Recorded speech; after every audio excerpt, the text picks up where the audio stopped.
Welcome back to the morning show here on Arise News. Like a recurring nightmare, Nigeria's electricity grid has since the beginning of January experienced multiple collapses, throwing millions of the paying public into darkness for days on end. But the government of the day continues to wash its hands from the worsening situation regarding generation, transmission and distribution of electricity. Minister for Power has continued to make that point at different fora, arguing that for as long as the power sector remains in the hands of individual investors, there is little or nothing that government can do about the situation. For a look at this, we're now being joined from our Abuja studio by Dr. Sam Amadi, a former chairman of the Nigerian Electricity Regulatory Commission. Welcome to the program. Good morning. Good morning. Good morning. By the way, Tundu, Babatunde Fashola, is he still Minister of Power? I skipped that. She skipped him so nicely. I skipped. I didn't read that. Minister of Works and Housing now. But Sam Amadi, good to have you again on the morning show. Quickly, recently the NERC, the Electricity Regulatory Commission, approved increase in tariffs, electricity tariffs by April 2020, and that has generated a lot of concern. Well, the NERC says this is consistent with the multi-year tariff order, the same multi-year tariff order that nobody has worked on since 2016. Do you think that the timing of this proposed increase is in order? And do you think we can rely on the NERC when it says that other variables that determine cost-reflective tariffs and the responsiveness of market participants will also be looked into? Do you think that, that is something that can be worked out before we impose more burden on consumers who don't even get quality services? Well, I think first we have to trust NERC. Obviously, they are battling with a very difficult proposition, which is how to regulate when you don't have capacity, you don't have the product. You are dealing with mere 3,000 something daily supply to homes and businesses, and then you are a regulator. So, but three key points. One is that the tariff, as it is, the design of the tariff is that it has to always kind of shift based on some indicators. For example, what we call the manual review is that when we're there, biannually, you re-index the tariff to changes in inflators like gas supply price, quantity that is shifting, and of course, inflation and exchange forex. So basically what that means is that because all these things impact on the real price. So if a price of a product is 2 naira and then it's benchmarked to dollar and benchmarked to cost of money, inflation and all that, and then that is now 3 naira because the dollar equivalent, that means that if you projected recovery for the operator on 2 naira, then that recovery is under-recovering. And if the under-recovery is continuous, it means that they will have no resources, finances, to finance improvement, maintenance, and then grid will collapse. So essentially, the idea of tariff shifts is part of the inbuilt mechanism of the reform. But again, the problem is that most of this, the tariff and the pricing is based on presumption of investment by the operators. Now, if you don't do a good audit, if you don't do a good monitoring and evaluation, it means that the operator could be having windfall profit, meaning it's collecting without commensurate investment. So that's what makes tariff setting in Nigeria difficult. They have to develop the capacity to ensure that the price you give and what the consumers pay is commensurate with the improvement that operators are bringing. That's the second point. The third point, therefore, is also timing and communication. This is a time when the grid is over frail, where supply is totally terrible. And talking about price increase, which might be inevitable, then you need to presage it with effective communication. You need to rebuild confidence of consumers. At least they know that, look, the regulator, the policymakers are really, kind of in tune with the reality and addressing it. It will make it. There's no magic fix for this power sector thing, but it will be a long while to get it fully fixed. But you need at every time to reinvest confidence and trust in the system. I don't think we've seen that at the optimal level to perhaps create a frictionless tariff increase. Yesterday or a few days ago, South Africa is also building up to a massive increase because the ESCOM, the monopoly supplier, is losing a lot of money under recovery because of shifts changes in cost of doing business, and they are asking the regulator to allow them to recover what they couldn't recover in the last 2 to 3 years. Now, it's going to be a big debate. It's already a big debate in South Africa. So you expect that the issue of increase in tariff for utilities, be it telecom, be it light or water, will be a matter of national conversation. It won't be easy. So the regulator has a great job to do, but it has to be more effective in communication and also transparent and also more effective in monitoring and controlling the discourse. The problem is this: we have operators who don't have the capacity. We have a market that's badly designed. We have a reform that has, in my view, gone bad with too much speed to privatize. That's the problem. And you need to use effective regulation to control those deficits. Not an easy job for NEC, but we should trust NEC and support NEC and criticize NEC when necessary so that they build the requisite capacity both to manage the technical side and manage the policy side and the communication side at the same time.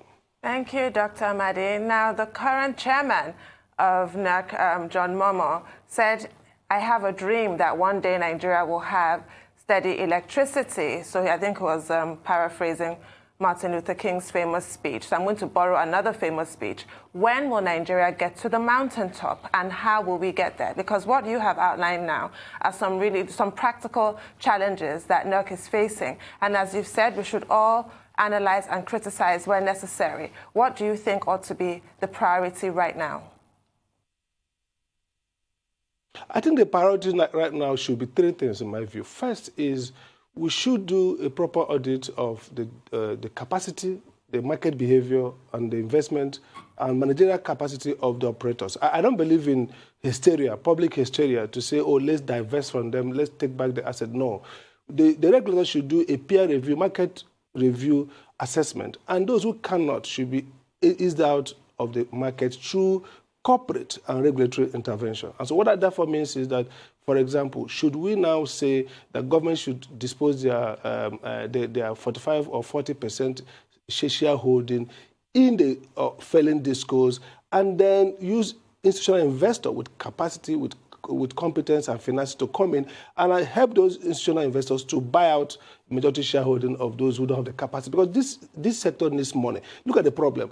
Tariff will never solve this problem because tariff is based on many assumptions that you're going to have the product, you have the capacity to collect the money. More tariff, a very higher tariff will sink this industry because it will create incentive for consumers who don't have effective service to rig the system, to beat the system, to steal power, and to refuse to pay. So we shouldn't focus too much on tariff increase. We should focus a lot more on investment in the network, a lot more on new managerial competence, because when you do that investment, in this market, you recover after investment. Sometimes you delay what we call deferred payment. So you can invest today, tomorrow, next year, and 4 years, and then when the market grows, you recover. I think the problem is that we should find a way to ease out without creating contagion, without destroying contracts. These investors who obviously don't have the capacity to finance long-term and recover long-term. Again, the second thing you have to do is that the regulatory process, I think, needs to be strengthened more, and let's invest more on using regulation, not policy from Villa, not diktats from the minister, but regulation to change behavior. You see, the thing about privatized entities that their behavior is more of exploitation, gaming the system. If you don't create capacity to control their behavior, incentivize them, and nudge them, what Carl Soster and others call nudging, nudge them towards good performance, then you won't get it there. So we should focus on giving the regulator the tools and forcing them to do a better job. I think that in the long term, medium to long term, we should think about regionalizing the grid. The centralized grid is a problem. At the same time, the unbundling requires greater coordination and smart technology. And so we can leverage on policy, on financing through government enablement, and on new technology to both make our grids efficient and create the process for more investment. We need money to come to this sector. It's not going to be paid by consumers who are not getting services. The problem is too much focus on tariff is going to create more losses, and those losses will create less power supply and then more incentive not to pay bills. So we should be very careful on this drive on tariff increase. It should be appropriate. It should be finely, kind of balanced. At the same time, we should find a way to give confidence to investors that, look, there will be recovery. If not now, in the next 2-3 years. But we shouldn't create an unmanageable tariff that will going to lead to greater losses in the network and more customer antagonism against the operators and the regulator. Absolutely, Dr. Amadi, because at the end of the day, care is key here. But what's also interesting is that do you really believe that communication or more effective communication can really solve the issue of consumer confidence that we're facing here? Because if you look at a recent NOI poll that came out showing that we still just average 9 hours of electricity a day for households across Nigeria, there's a serious problem there. So is effective communication really going to solve the problem when it comes to regaining consumer confidence? Or what other steps have to be taken for this to be achieved? Because, I mean, that's key for power sector reform. Absolutely. Well, by communication, I'm not talking about propaganda. I'm not talking about dramatized rhetoric. I'm talking about two basic things. One, openness. The regulator, for example, before we left, we had a regulation on tariff setting. And that regulation pushed back the initiative to the discos to go back to the consumers, conduct real town hall meetings. Now, imagine a disco serving you, calling you and say, look, we need to make a capex investment of 2 billion naira into the network to provide more meters, this amount of meter, to provide this amount of transformers. That's why we need the regulator to allow us to have a 10% increase in our tariff. You shows you the graph, shows you the data. You put debate it, you disagree, you quarrel. Now, what that means is what we call deep democratization. You are enabling consumers to engage operators in a level playing field so that they can get an insight into why those costs are necessary. Now, don't forget that the base of regulation is that every cost has to be relevant and prudent cost. So the regulator is there sitting, watching those proceedings. Now, when you have gone through the town hall meetings across all your service areas, you come back to the regulator and say, look, this is our consultation. Consumers said this. We said this. The regulator have another hearing to look at those materials and say, look, well, you've made a case for why you should invest X billion. Now, what that means is that the regulators now know that this new tariff carries 250 new meters, 2 more hours of power supply, 40,000 transformers. So then accountability starts. You see, the problem with our sector is that, and that's why the U.S. electricity market is the cheapest. The American power is cheap because their regulatory hearing process, which is quasi-judicial, is very important. So we need to be more communicative and give back the consumers. Yeah, thank you very much. On that note about effective communication, we need to take a short commercial break, and then we'll come right back to you. Please stay tuned.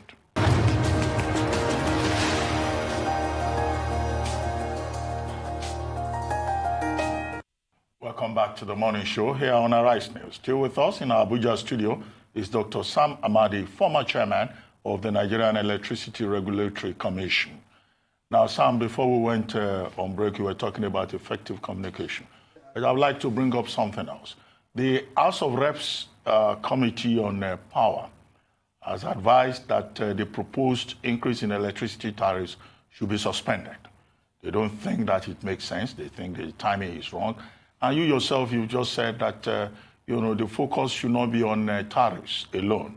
Do you agree with the members of the House of Representatives Committee on Power then, that the proposed increase in tariffs should be suspended? Another issue brought up by those representatives was that the federal government or the president had directed that the Nigerian Bulk Electricity Trading Company, the bulk trader, should be moved from the Ministry of Power to the Ministry of Finance.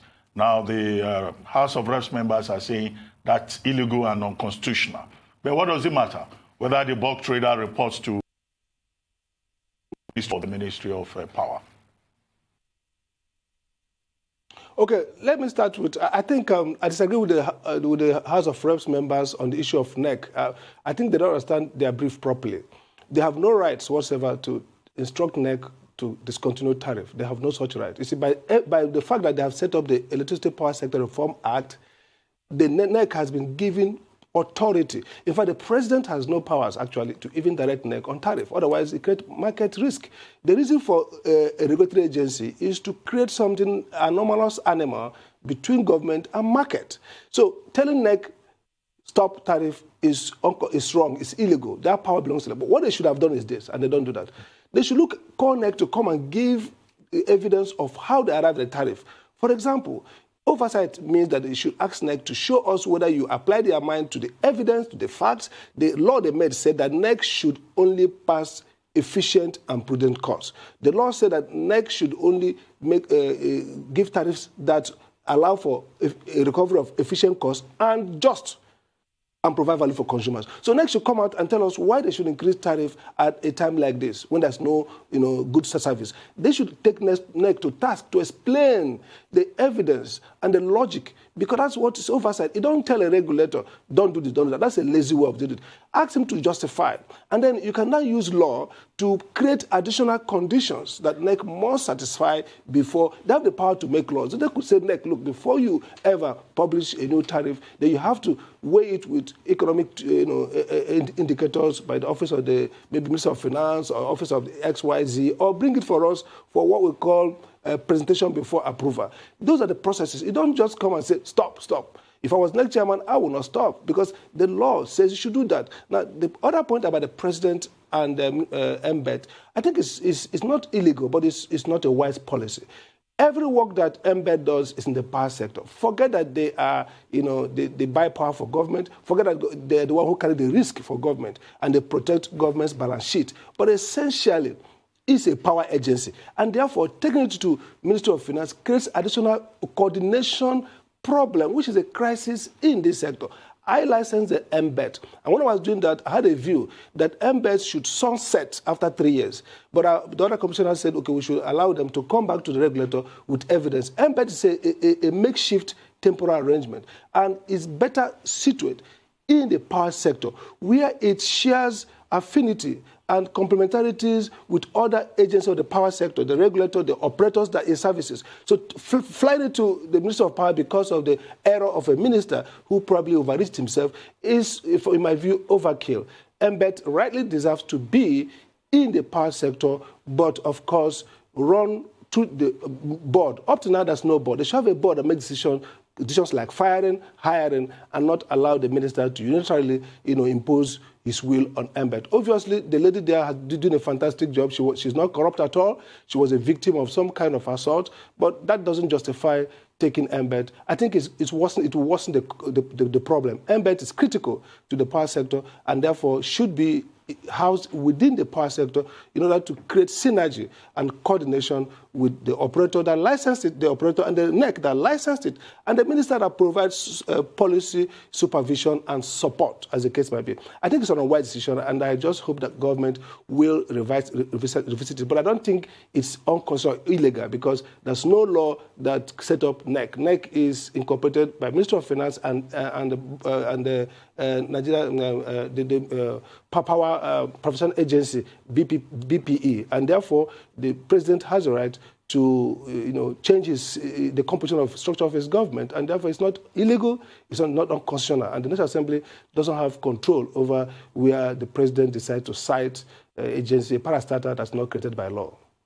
Thank you, Dr. Amadi. Now, speaking of the Minister for Power, Salim Maman, and not Babatunde Fashola, what do you think of his comments that there's a cabal holding the power sector to ransom and keeping Nigerians in darkness in spite of the trillions that have been invested in the sector? Well, the former professor minister made the same point. The professor from Enugu State, our dear Reverend, was a great professor, he did well, but he said it was demons and witches and wizards. So he says a cabal. I think the cabal is lack of political will, and also lack of knowledge about what should be done. Of course, look, this country is not moving forward in many dimensions, so power is not an exception. We're not moving forward. Education has collapsed, everything has collapsed, health is not doing very well. So people isolate power because it's very critical. We see it every morning you wake up, there's no light. In the night, you want to read your book or do something, no light. So you feel that it's a special failure. It's a normal failure of our system because of three factors, in my view. One is, of course, you need a greater, stronger, more efficient, and more intelligent leadership on the sector. But beyond that, you need to restructure well. I have said that the design was wrong. If we had continued in 2005 up to 2015, running commercialization and corporatizing the network without the very shock therapy approach to privatizing, would have, in my view, the counterfactual would have been better than what we have now. Because we privatize, we don't have the product, we don't have a market, we don't have a structure. I was the first person who did the audit of the whole NEPA for years, no audit. So how can you privatize the idea of privatization is that you are selling a bad company, and therefore those who take it will take it at a lower price. And in Nigeria at that time, no serious investor is coming to invest in our power sector. So we had Nigerian businessmen come together, put in finance, and bought this asset. Now, if you had put all this money in a well-designed PSN or the social companies, run with corporate board like other countries have done, and then you transition gradually into a private electricity market. Egypt has not privatized. They are planning to privatize. We took example from UK and Chile. Now, UK was different. UK had capacity, they had power, but they didn't have efficiency. The government was investing so much, so they need to pull government finance away. But they had a product. Now, we don't have product. We put government away. We brought people who can't create a product because the risks are too many. They're asking for bulk to that sovereign guarantee because they're not sure your market is good, so that when they pay, when they invest, the consumers don't pay, government pays them. So today, government is exposed, paying more, spending more. I think it was unwise the way we privatized. That's my view. And I said it when I was a regulator. I said it and I was crucified. I said it's difficult to get privatization right, especially with utilities in countries like third world countries where you don't have a market and you don't even have a strong government. We should have focused on reform, corporatize, commercialize, build a shield around about the market, and make the discourse under government play like commercial entities. Then when they have gained commercial traction, then you can divest them gradually to worthy investors. So there's no cabal. We are suffering from the error of our wrong design, wrong leadership, and the politics of power sector. Why cite power, your NIPP to places that don't have gas? Why not cite everything in Niger Delta and have easy gas? And at least you'll be having, even if it is 10,000 megawatts from the whole NIPP two phases, would have been in now. Plus what we have, you would have had better capacity. Today we are struggling with building gas pipeline from east to the west coast in order to fire the power plants there. We are struggling with transmission network because our networks are very large and radial, not looped in properly. So essentially, we are suffering from structural and leadership problem. The cabal is us, and we should deal with it. So in terms of this lack of political will and general knowledge on the matter that you speak of, or you described as the cabal that we speak of, then how much hope do you have for the power sector in Nigeria? I think we can get it right. I think government really feels committed. But my worry is, I have three worries. First is that we really need to move away from politicizing power. Let nobody come and run election on the basis of what I will do or do that. Let's allow the system to learning curve, improve learning curve. Let's stop disrupting the system too many times. Allow the system, you see, power sector regulation deals with learning by failing. It's iterative. You make a mistake. Policies all over the world, the smartest people in the world get it wrong, but they have time and wisdom to correct it and move on and get it better. So I think we should be less disruptive in the power sector. We should politicize less. We should get people who know, who have experience, who have been there to come and set it up. But at the same time, we should be realistic that the private sector does not build the infrastructure of electricity. You need to leverage and allow private sector to manage for you. But those investments that are going to be costly, risky, where the market is still very, very risky, you don't even have enough capital. The capital money market is not deep enough to finance this investment. Government should, in my word, socialize the risk, allow private sector run and manage the sector. We have less than 2 minutes to go, but quickly, let me take you back to a point you made earlier, that, look, a centralized national grid is not useful. And I think Professor James Momo, chairman of NEC, made a similar point.